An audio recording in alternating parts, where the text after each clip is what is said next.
can't see this hiring, a former GM in the NHL, entering the Bruins system and not feel like the Bruins are, at least sending a message to Don about, hey, listen, you're not untouchable. You're listening to the PuckUps podcast. It's time to hit the ice with Brian DeFelice. Welcome into episode 56 of the PuckUps podcast. I am Brian DeFelice, and thank you all for joining me. On Thursday afternoon, the NHL released their 2026-2027 regular season schedules across the league. And so on today's show, I want to highlight some key dates for the Boston Bruins. Also, have the Boston Bruins put Don Sweeney on notice? We'll get to that and much more. But first things first, if you haven't done so already, please go ahead and subscribe to the PuckUps on YouTube, Apple Podcasts, Spotify, or anywhere else that you get your podcast. And to get in touch with me or be a part of the show, you can email me, info@thepuckups.com. You can tweet at me on X at BrianDFelice_. You can tweet at the show at the PuckUps, or leave a comment on YouTube, Instagram, TikTok, anywhere the show has a social media account and post content. Now, for the first time in over 30 years, the NHL will have an 84-game slate to their season, and I find that pretty significant. Not only because now you're prolonging the season where teams have more opportunities to gain and lose points, but to state the obvious, the season starts earlier.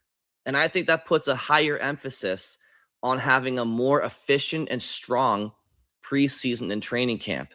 For the Boston Bruins, their home opener and season opener is on September 29th. September 29th, that's when the puck drops for real. Usually it's the first week or two into October. So this isn't just for the Bruins, but for all teams around the league.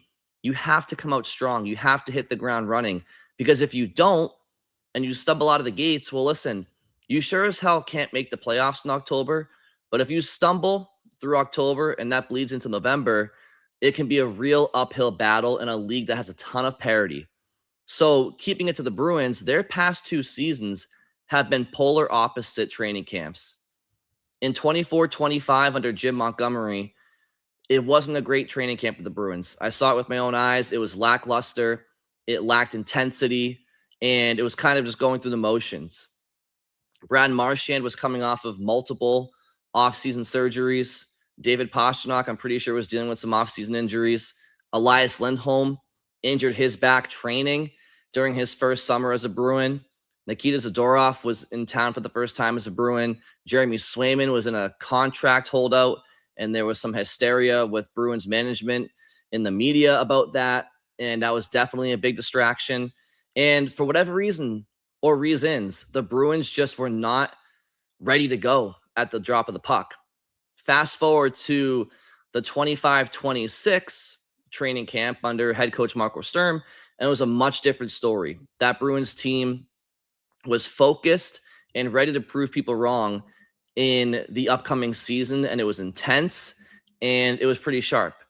So for the Bruins, I don't expect Marco Sturm to lack intensity and purpose in this upcoming training camp, but I will say I just hope that the Bruins do not have a dud, right? Last year, they knew that they had to right the wrongs from the previous season starting in training camp. There was a big emphasis on having a big training camp. They knew how everybody talked about how weak their previous training camp was. So how do they respond this coming fall on the heels of already having a big training camp last year?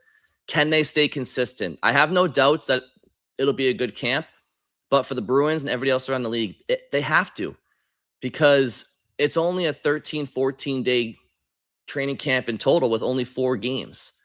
So it's going to be significant, and I do think that that's one of the changes and challenges that an 84-game schedule presents to not just the Bruins, but everybody around the league, is you got to be ready to go even earlier, right? Players are definitely training right now this part of the summer. They probably took off much of June, those who weren't playing hockey still, and maybe even the early parts of July. But July, August, those 2 months, certainly September, I expect everybody to get going, and there's going to be some teams that aren't ready to go at the drop of the puck with an earlier season this year. And it's not a huge difference, right? September 29th, which is for the Bruins. I think there's only 6 teams playing on the 29th. So for other teams, they're starting a little bit later, but some teams will stumble. And for the Bruins, their challenge is not so much their schedule in the early going, but it's who they will be without. And that's Charlie McAvoy for the first 6 games of the year, because he had to Paul Bunyan, Zach Benson at the dying seconds of game 6, whether you wanted him to do that or not. It was short-sighted, and Charlie has put his team down early to start next season. Now, sure, that can be an opportunity for somebody else, but you're talking about a blue line that's a little bit unstable right now. The Bruins' defensive numbers under the hood were not great last year. They gave up a lot of chances, and they relied heavily on Jeremy Swayman. So you enter next year with no Charlie McAvoy for 6 games, and I'll get into those opponents that he'll be missing against shortly. But you have Hampus Lindholm and Nikita Zadorov on the left side. On the right side, you have Will Borgen, who will be making his Bruins debut, Connor Clifton in his second go around as a Bruin. So theoretically, you could be looking at the Bruins' top 2 right shot defensemen for the first 6 games being guys that were not even here last year. Now, we all know who Connor Clifton is and what he can bring, but playing in a top 4 role is going to be probably a little bit higher than he probably should be, I think, as we all know. Now, I don't know exactly what the pairs will be. Maybe Mason Lohrei is still around and he's on his right side on the second pair. Maybe it's Henry Jokiharju who's still around and he's in the second pair because of familiarity with Zadorov or Lindholm or whomever. Maybe it's Frederic Brunet, who they give an opportunity to playing his offside. I don't really know, but what I can tell you is that the Bruins D-core, especially without Charlie, is, I would say, unstable. That doesn't mean they're terrible, but it's unpredictable, right? So now let's talk about who their opponents are in those first 6 games. You start off against the Rangers on home ice. So that is September 29th at 8 p.m. You start the season against the Rangers. Not the hardest opponent based off of last year, but it's a new season, and I'm sure the Rangers will be looking to rectify the wrongs from the previous year. So you go against the Rangers, and then you have to go on the road against Minnesota and Winnipeg. Now, the Jets, bit of a wild card, but hey, early in the season, you never know. And they certainly still have some talent over there. Do they still have Connor Hellebuck? That's a big question that remains to be seen. But Minnesota, that's a real tough opponent out the gate as well. So you have the Rangers, you have Minnesota, Winnipeg, Ottawa, Utah, and Philly. Those are the Bruins' first 6 games. Now, fortunately for the Bruins, 4 of their first 6 games are on home ice. So that's a positive. But I want to say 6 of the Bruins' first 10 games overall are on the road, because after those first 6 games, they go on to a West Coast trip against San Jose, Anaheim, Los Angeles, and then Dallas, which is also a very tough game. And those California teams are not going to be a walk in the park either. San Jose is on the rise. Anaheim continues to be on the rise. I know they had some personnel changes already this offseason, and we'll see exactly if they're the same team as they were last year, if they take a step back at all. But again, the first week of the season, not easy. Dallas is Dallas. And the Kings, listen, the Kings, I wouldn't bet on them long-term unless there's some big trade, like Austin Matthews going to the Kings over the next couple of years or something like that. But right now, the Kings are kind of a team. They have a couple of exciting players over there, like Adrian Kempe and Panarin and Brant Clark and some others, but not exactly a team that's expected to do too much damage next year. But again, week 1 of the season, week 2 of the season, it's a crapshoot. Some of the best teams play bad to start. Some of the worst teams play good to start. You just never really know. But I do think that this Bruins schedule, the first 6 games, it could be a lot more difficult. It could be more of a gauntlet for them. Without Charlie, I think it's definitely a competitive schedule. That's the NHL in today's game. There are no easy nights. But for a 6-game sample without their top defenseman, the Bruins kind of got off not easy, but not as bad as it could have been, especially with 4 of 6 games on home ice. So that's what I noticed for the Bruins to start their schedule. A couple of other notable games. I like to look at some of the holidays too. Like are the Bruins playing on any holidays or around them. And they're playing on Halloween night at home against the Blackhawks. So I'm sure a lot of Bruins fans will enjoy wearing their costumes at the TD Garden. There will be no Connor Bedard. I don't think he'll be healthy enough to play. He suffered an offseason shoulder injury. So we'll see if he's in a lineup. Probably, I'd say more like November, December for Chicago. So if you're a big Connor Bedard fan and you're looking forward to seeing him in Boston, I don't think it'll be this season, but still going to be a fun atmosphere at the Garden on Halloween night. The Bruins welcome the Florida Panthers to TD Garden on November 8th, and then the Montreal Canadiens on November 12th.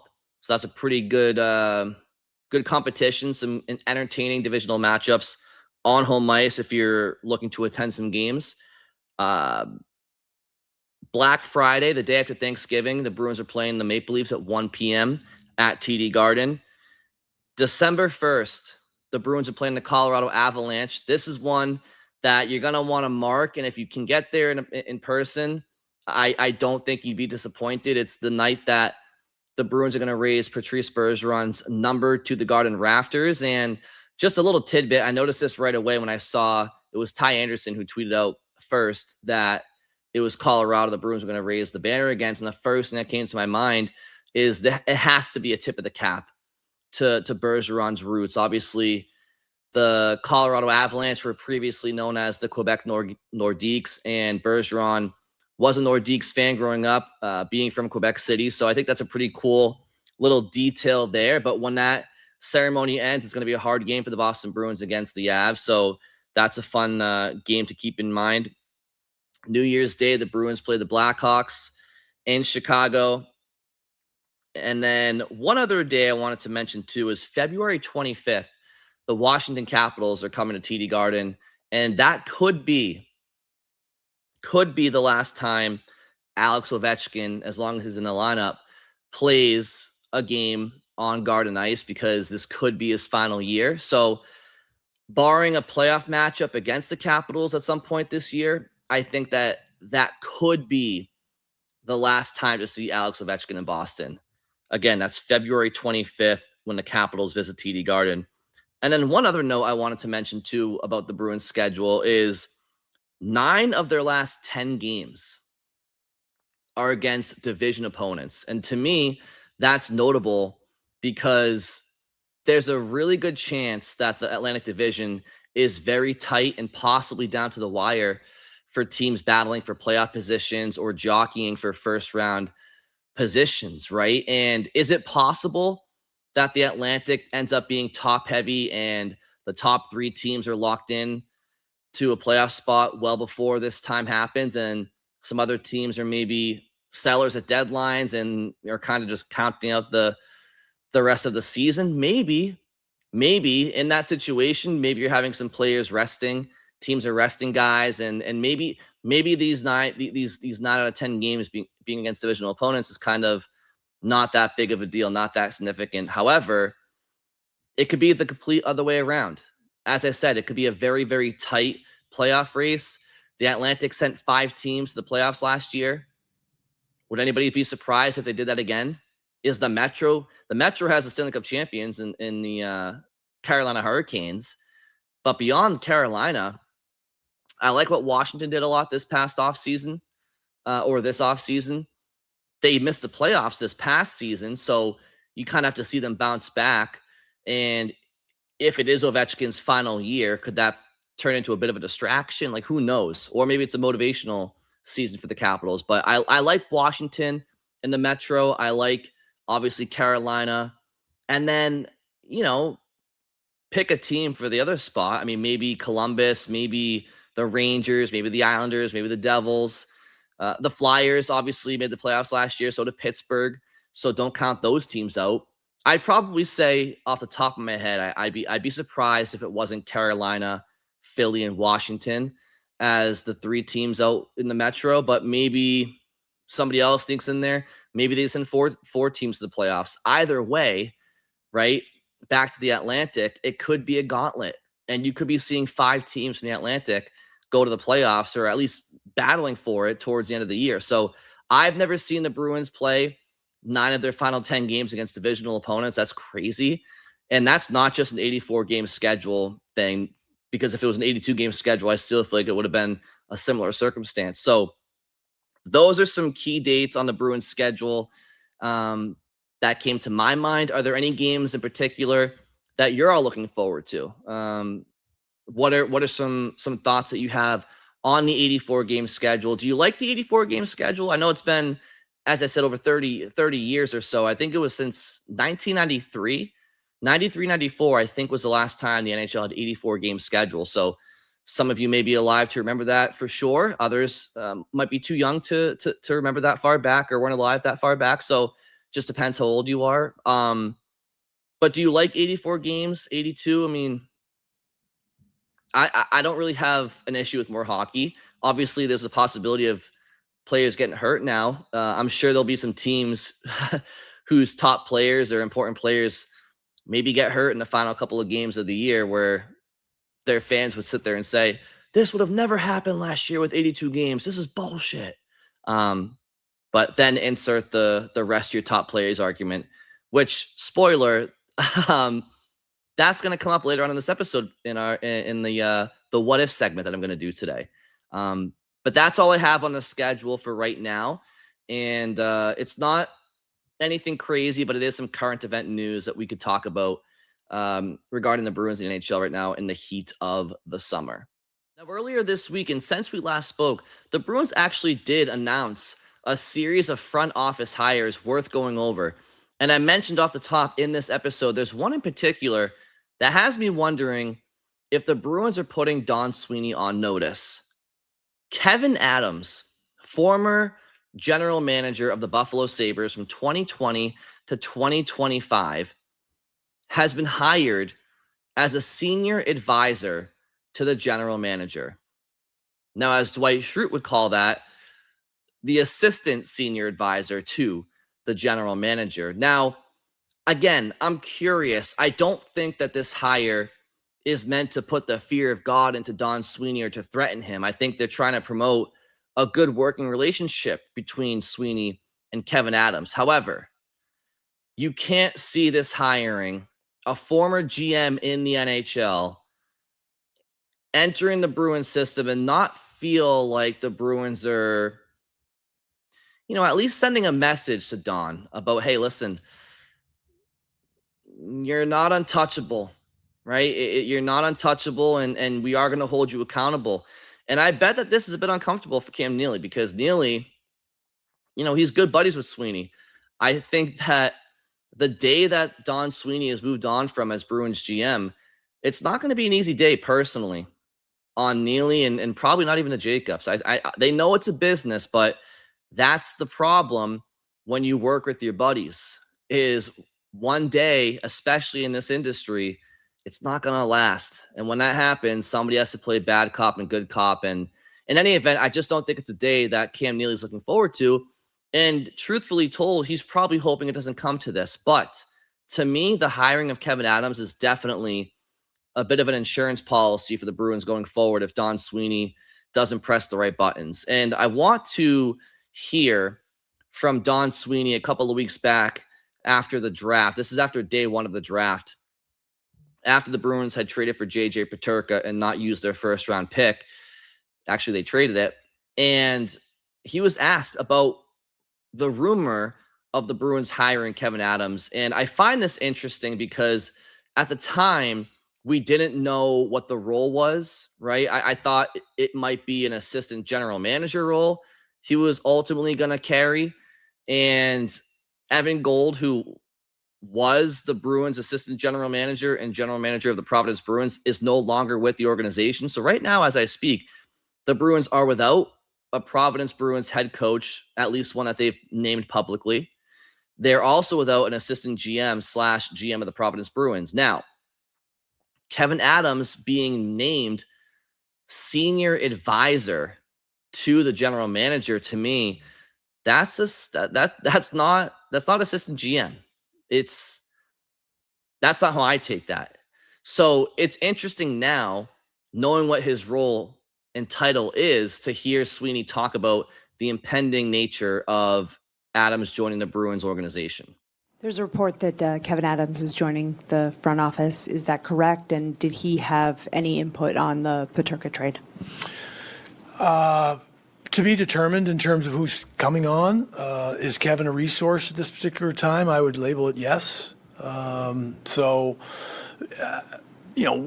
General managers, we're tapping into every resource we possibly can for information when, in trade scenarios and in every avenue, to tell you the honest truth. I'm quite sure that maybe other people had called Kevin if they were with regards to JJ. But, I had referenced the other day we were going to have some additions to our staff. Also, people that have been in our staff would fall in different roles, and that's going to be unveiled as we go through development camp. So when you hear Don Sweeney talking about Kevin Adams, does he sound like somebody who is very, very confident or comfortable?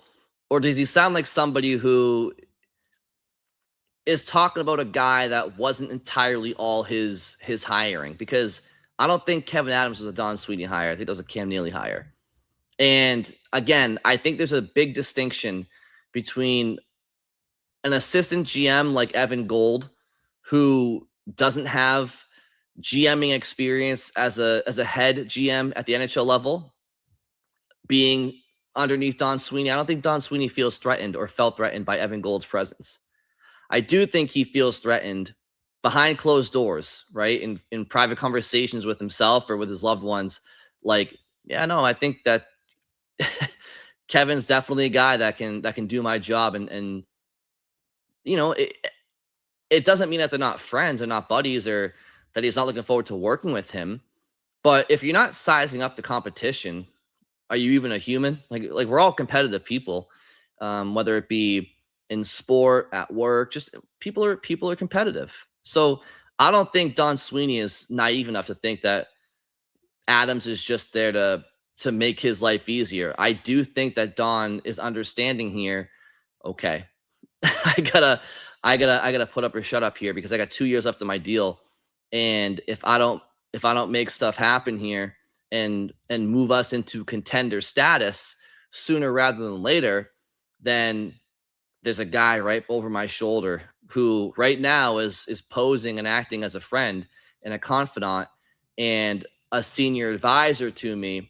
But that senior advisor, I don't think he would hesitate to take Don Sweeney's job if given the opportunity. And I think Sweeney knows that. It's interesting too, because Sweeney is the third longest tenured GM in the National Hockey League, behind only Jim Nill with the Dallas Stars and Kevin Cheveldayoff with the Winnipeg Jets. So this is kind of why, from my perspective, the Bruins moving on from Don Sweeney, I'll believe it when I see it. But on the other hand, this is why I could see change happening, because turnover in this industry is inevitable. Coaches are hired to be fired. GMs are hired to be fired, albeit with a longer leash. And so there's going to come a day where Don Sweeney is not the general manager of the Boston Bruins. And it just kind of feels like right now, for the first time in his tenure, there's been a guy alongside him, a peer in the Bruins organization that isn't just isn't a subordinate to Don, right? Kevin Adams is, he's every bit an equal to Don Sweeney in that sense. And Adams went through a lot with Buffalo too. He was part of the Jack Eichel saga. He was the GM who traded Jack Eichel to Vegas, right? And got the best he could for him. He's been a part of some high draft picks with Buffalo. He traded Sam Reinhart to the Panthers. In hindsight, probably not the best of deals, but in any event, he's dealt with some shit being a GM with the Sabres for 5 years, and he was a part of some good developmental growth with some players and some good draft picks. But at the same time, it was a team that, let's be honest, didn't perform well. And Adams was fired at the start of last season when Buffalo got off to a bad start. And so, again, pretty similar situation to what he's doing with Don Sweeney, because Jarmo Kekalainen was hired as a senior advisor to the general manager with Kevin Adams, and he took over his job. So it could happen with Sweeney. I'm not saying it's going to, but I do think that Don Sweeney is at least been put on notice, and how could he not be? He would have to be the most unobservant individual on the face of the earth to not recognize what's going on here. Again, I don't think it's a threat. I just think it's a food for thought, and there's nothing wrong with that, right? Players in the lineup, they have to be accountable, right? Like not David Pastrnak, but if you're a third, fourth line guy and somebody behind you is playing better than you, you could lose your spot in the lineup. So it happens with the players and the coaches. Why not happen with the general manager? So I find that hire interesting, and we'll see how it all plays out. Now, to finish things off, I wanted to go over one of the many what-if scenarios that I got from you all, and I promise I'll go through as many of them as I can throughout the course of this summer. I have them all put in a document, and I'm going to try to get to all of them. But for right now, let's go to this one from Lem524 on YouTube, who says, what if Bergeron never got hurt in his final season? Now, to provide some further context for those who may not remember, it was an injury that took place in game 82, way back when they were 82 game seasons. And as I said earlier, this is kind of what I joked about with the 84 game schedule going forward. If an important player gets hurt in game 83 or 4 for a playoff team next year, there are going to be fans that come out of the woodworks and say this is BS. Like, this never would have happened in previous seasons because there were no such thing as games 83 or 4. And now our playoff hopes are jeopardized because somebody got hurt. And during the record-breaking year for the Bruins in 22-23, Bergeron got hurt in game 82. And the only reason, or one of the only reasons it feels like he was playing, is because it was his last season. And game 82, was it in Nashville? No. Oh, no. It was in LA. No. Oh, right. It was in Montreal, Quebec, Canada, the province of Patrice Bergeron. Now, Bergeron grew up in Quebec City and was a Nordiques fan, as I said earlier, not exactly a Canadiens fan, but his family's close by, and the thought process was that his loved ones back home could watch him play, and it would be his last game in the province of Quebec because the Canadiens were not a playoff team that year. So that was the thought process. And I'm sure others would say, you know what, it's never a bad thing to play a game right before the playoffs to keep yourself going, keep yourself into it. Don't get rusty before the playoffs. But I think most people would agree that if you're a team that has clinched the playoffs, which the Bruins clinched the playoffs, I'm pretty sure back in like February that year, that there's really no benefit to playing a meaningless game 82. And so, long story short, he played the game for whatever reasons that he deemed appropriate. And the worst case scenario happened, and Bergeron got hurt. And it cost him the first 4 games of the first round of the playoffs against the Florida Panthers that year. Not only was Bergeron out the first 4 games, but David Krejci was out the first 4 games. So you would think that the Bruins got swept in that series or lost in 5 games, and it would be very easy to second guess, well, what if Bergeron didn't get hurt? But this is what's interesting about this question is, ironically enough, the Bruins without Bergeron and Krejci, they had a 3-1 series lead against the Panthers that spring. And then with Bergeron and Krejci back in the lineup, the Bruins went 0-3. And they lost in game 7. We all know how it went. So it's interesting. Like, if Bergeron was not hurt, would the Bruins have not had a 3-1 lead? Like, would adding one of the best two-way forwards of this generation to the Bruins lineup not have given him a 3-1 lead? Why would Bergeron's presence have hurt the team? You see what I'm saying? Like, theoretically, it would only help. In fact, maybe the Bruins would have swept them. But yeah, I mean, I don't know. With a lot of what if scenarios, I think that the butterfly effect can be pretty extensive. For this one, I think the butterfly effect here ends with whatever their fate was going to be that spring. You know what I mean? Like, Bergeron was not going to play the following year anyway. The Bruins were going to have to pay him and Krejci's bonus overages. They wouldn't have had a succession plan in place for him and Krejci because they were both going to retire anyway, whether they won the cup or lost. So I guess really the only second guess here is somehow, some way, even though the Bruins had a 3-1 series lead without Bergeron and Krejci, is there a way that the Bruins somehow sweep the Panthers if he is in the lineup to start that series? Or maybe it doesn't get to 3-1. Maybe somehow, some way, it's a 2-2 series and then it goes back and forth. Maybe the Bruins win. I don't know. It's really hard to say what would have happened if Bergeron was healthy to start that series because, again, they had the 3-1 lead. So ironically, it wasn't even a disadvantage to the Bruins to not have. I'm not saying that they're a better team without him. I'm just saying the way it played out, the only way you can do better without a player than a 3-1 series lead is just sweeping the series altogether. So does Bergeron's presence make it a sweep? I don't know. Maybe. I don't know. The margin for error in that series and the margin of victory was so small. I mean, again, not to run salt in the wounds, I had a comment mention this recently, and I'm sorry for the PTSD, but Brad Marchand had a breakaway on Bobrovsky in the final seconds of Game 5, and if he scores that goal, the Bruins win the series. They win the series 4-1 in Game 5, and Grzelcyk and Ullmark never have that blunder behind the net. Kachuk doesn't win the game, and then listen, the Bruins also had a third period lead in Game 6 and 7, including the final minute of Game 7. So the Bruins really screwed the pooch that year. But yeah, what if Bergeron never got hurt in his final season? I mean, it's so hard to say. What do you guys think? If Bergeron's hurt, do they still get the 3-1 series lead? I mean, if he's healthy, is it a 4-0 sweep instead? Because it's a different game being played, does the 3-1 series lead never happen? I don't know.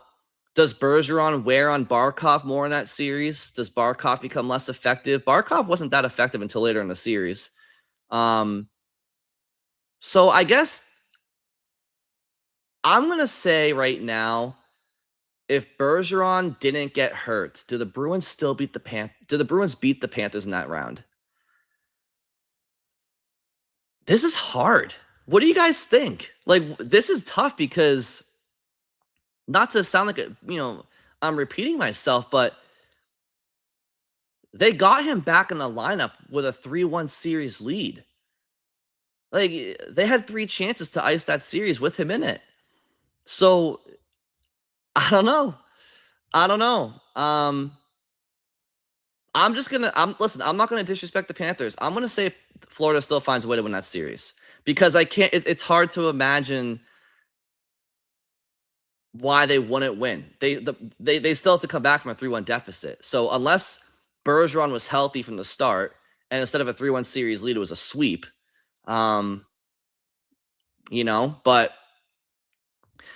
let's just say Bergeron was healthy and the Bruins won that series. Do I think they win a cup? I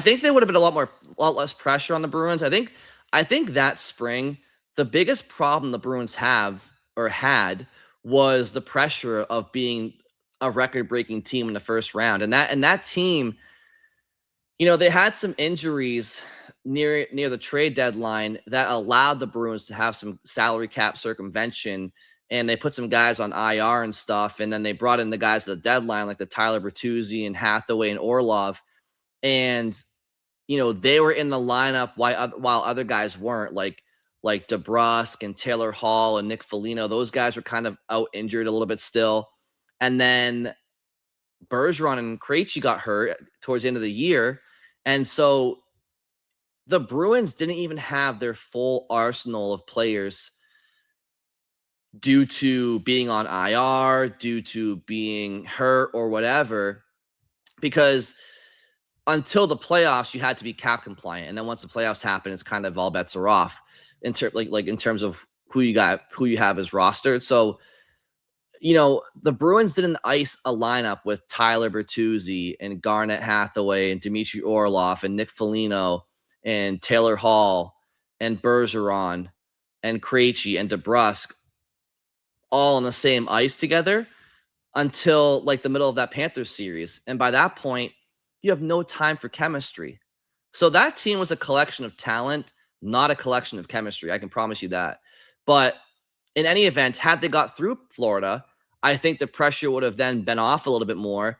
And then you have a fresh new series in round 2 to start to build some chemistry and make up for lost time.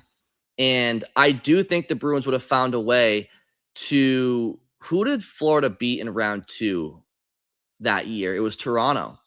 I think the Bruins beat that Leafs team. No doubt. Well, I shouldn't say no doubt, but I think the Bruins beat that Leafs team. And then in the conference finals against Carolina, close, but I still take the Bruins in that series. In the Stanley Cup finals against Vegas, I might like Bruce Cassidy and Jack Eichel and company that year over the Bruins. They still had a damn good team in Vegas. That could have been a coin toss. So, it's kind of two separate questions. What happens if Bergeron never got hurt, and what happens if the Bruins beat the Panthers? If the Bruins beat the Panthers that year, I do think they go all the way to the Cup Finals. I don't know if they win against Vegas, but I do think they go to the finals. But if Bergeron wasn't hurt in Game 82, did the Bruins beat the Panthers? It's so hard to say yes, because without Bergeron, they had a 3-1 lead, and then they went 0-3 with them. Again, I'm not saying that they're a better team without him, but that's an interesting one. So I appreciate the question, Lem524. What do you guys think? How would that have played out in your mind? Do the Bruins sweep the Panthers if Bergeron's healthy? Maybe. I really don't know. But I doubt it. That Florida team they were too good to bend over and just get swept like that. Clearly, they proved that spring was no joke, no fluke. The year before, they were a President's Trophy winner, and then they swapped out Tkachuk and Huberdeau, and you brought in, I think they brought in Montour. Obviously, Mackenzie Weegar went to Calgary, but that was a very good Florida Panthers team the year before. They weren't your typical 8 seed that year. And then the following 2 years, they win the Stanley Cup. So clearly that team was a lot better than an 8 seed. But in any event, thanks for the question, Lem524. And again, I've collected all the what if scenarios, and I promise I will try to get to as many as I can throughout the course of the summer. And with that, thank you all very much for listening. Have a great weekend, and I'll talk to you on Tuesday.